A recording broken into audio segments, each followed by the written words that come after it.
So I'm like super late with this video, but I'm gonna do it anyway. So this is a movie review. Recap my thoughts over the movie. What was it called? Oh, I got the movie's name. What was that movie called? Fatale, with Michael Ealy and Hilary Swank. Y'all, this movie was crazy. I was watching this movie and this movie was something else. Like, but I'll tell you, it was good. It was good. It took me through some twists and turns. It was suspense. It was, thriller. I like those kind of movies. But what I got from the movie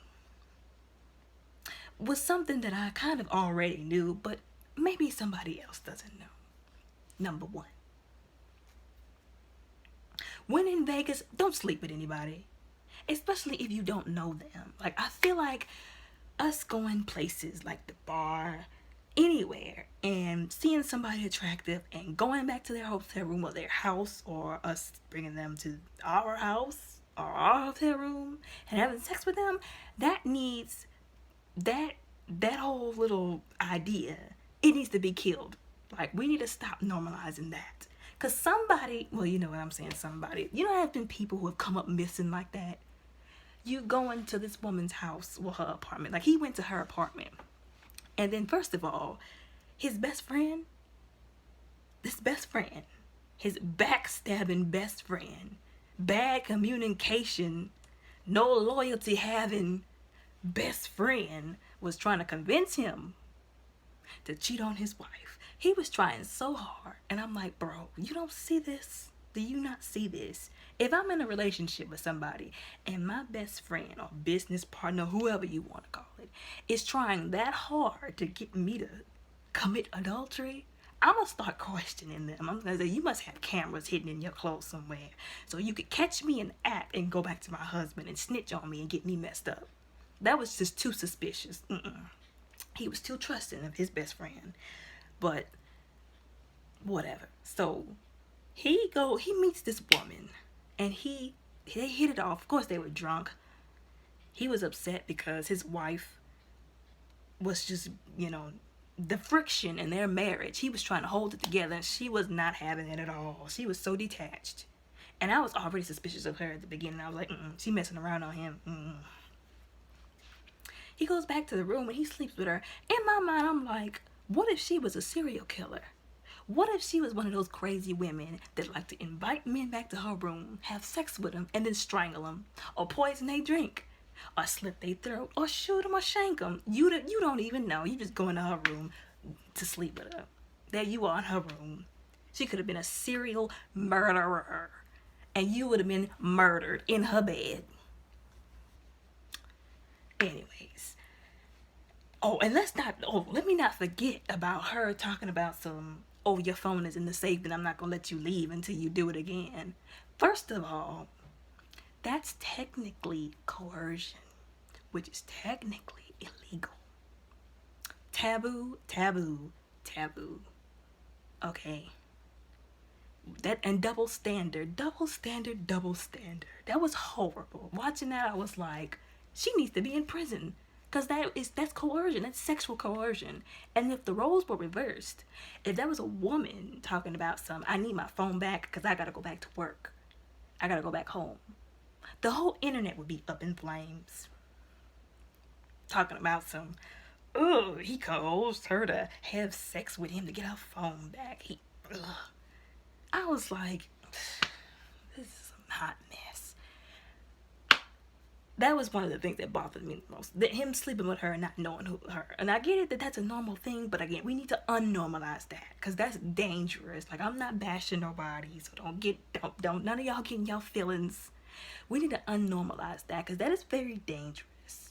People have gotten in some serious trouble that way, like him in this movie. But anyways, he get back home. He is trying his best to make up with his wife, and she was just not having it. Then the break-in happens. And he almost died and almost got his brains blown out. And she waited until the last minute to help him. And I'm like, You do realize if the burglar, if this was, of course we found out at the end of the movie that it was her all along. But I'm like, you do realize if he gets killed, the burglar's coming after you next. Like, so it would be in your best interest to like help him. I don't know. Anyways, whatever. So then of course he finds out that the woman he slept with is the detective on his case. That's like karma. Well, I don't believe in karma, but that's like him reaping what he sowed, slapping him in the face as a joke. But anyways, him meeting with this woman, not knowing her, and she was already unhinged because she was pissed off at her ex-husband because he was trying to keep her from her daughter after what she did. She was unhinged. Like, as the movie goes on, she was like she's sitting in the car screaming at the steering wheel. I was like, she's about to snap. She's a loose cannon. She's shooting everywhere. I knew it. I knew it was gonna be bad for him. And then him getting mixed up with his best friend and his wife getting shot, and then her about to let him go down for it. And it's like, for why? For why would you do that? And he's just like, so you just gonna let me go down? And then she's just like, I was like, wow, she's really gonna let him go to jail for double homicide. And then his cousin, I don't mean to laugh because it's not funny. I was actually really upset when it happened. His cousin, who he told to stay out of it, and his homie, called himself trying to go over there to make her confess what she did. I'm like, were y'all gonna at least record her saying it so that y'all can at least like give it to him? I mean, that would have been questionable in court. Like, how did you get this, But still, like, did they have any intentions on recording her? I don't know. And then she's acting like something's wrong with her. She should have got a Grammy just from that alone. Coughing, and then they had to take her to the restroom, and then he takes his eyes off of her for 2 seconds, and then she got a gun and blasted both of them, him and his homie. And I'm like, you should not have taken your eyes off her. You should have stayed there. Like, I don't care if you gotta pee, throw up. I don't care. You're gonna do it with me standing here looking at you. You're gonna look at me looking at you, looking at you, looking at me. But no, he took his eyes off of her, and they both got blasted for it. And then she framed him. But I tell you, I was like, this is just getting worse and worse. Talking about some, I got your fingerprints. Killed by ex-husband, or you going to prison for double homicide. You're going to be in there for a long, long time. And I was like, she's so right, because they be just locking people up. If y'all get what I'm, look at my locking people up. Anyways. So he was about to go to prison. He was about to go to the slammer, like, for real. And he was gonna, I don't think he was gonna go through with it. Like, I don't think he was gonna ever go through with what she was trying to force him to do. He was trying his best to convince her ex-husband to team up with him. But he was so mad. Like, when he heard her name, he was like, nah, I ain't doing that. Like, screw that. And I was like, I feel like after hearing her name, he could kiss his chances of trying to team up with her ex-husband goodbye, because he just wasn't having it. I feel like that guy was a little bit like prideful and arrogant. Like, he thought that, like, he rubbed it in her face that he was like, oh, I know people. I can get your daughter taken away. You won't be able to see her. I can do this. I can do that. Like, I have the power over you and all this kind of stuff, and like rubbed it in her face. And that was another thing. I was like, look, you gotta be careful when you mess with certain people. You might think that, you're above them and you've got so much power on them. But some people you don't want to mess with in a certain way, because you don't know what they're capable of when they snap. And she snapped. And even though he wasn't going to go through with shooting her ex-husband, he still got shot anyways. I get it that he was like, you ain't about to make me do nothing. But why would you fight somebody who has a gun, who's clearly, disturbed and uneasy? Why would you even, like, attempt to do anything against that person? So he gets shot. He goes over there and tells her, I was going to team up with him against you.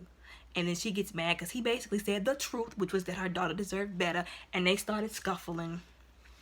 And he managed to shoot her, but she didn't even stay down. She popped up like a zombie. I was like, that's the devil. And then she came and she stabbed him, but he shot her again. And he caught everything on the recording and was like, I got you, girl. And then he managed to get himself exonerated, all that kind of stuff. And people were laughing at him, making fun of him on the radio show. But This movie was good. It was funny. It was something else, y'all. This movie was something else.